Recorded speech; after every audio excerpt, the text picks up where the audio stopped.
Մեր նման երկրներում, մեր տարածաշրջանում առկա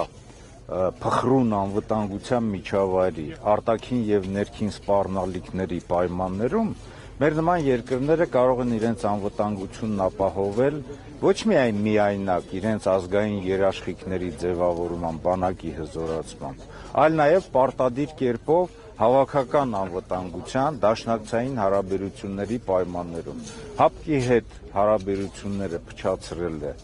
այսօրվա իշխանությունը, Նիկոլ Փաշինյանը, երբ որ ինքը փորձել է ՀԱՊԿ-ի գլխավոր քարտուղարին ձերբակալել,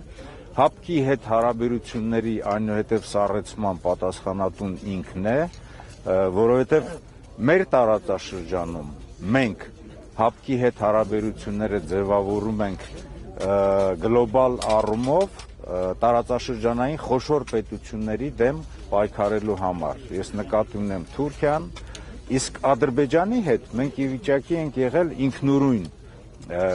ինքնուրույն ի վիճակի ենք եղել պայքարելու։ Մյուս հարցը որն էր, դրանց շարունակությունը։ Ձեռքբերում է համարել, որ ՀԱՊԿ-ին անդամակցությունը սառեցվել է եւ Պրահայում ձեռքբերված Ադրբեջանի հետ միմյանց տարածքային ամբողջականությունը ճանաչել։ Գիտեք, Պրագայում ձեռքբերված համաձայնությունը մեր խայտառակությունն է, երբ որ Հայաստանի Հանրապետության նախագահան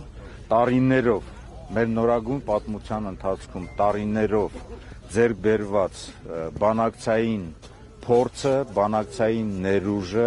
եւ Արցախի համար մղվող պայքարը զրոյացրել է,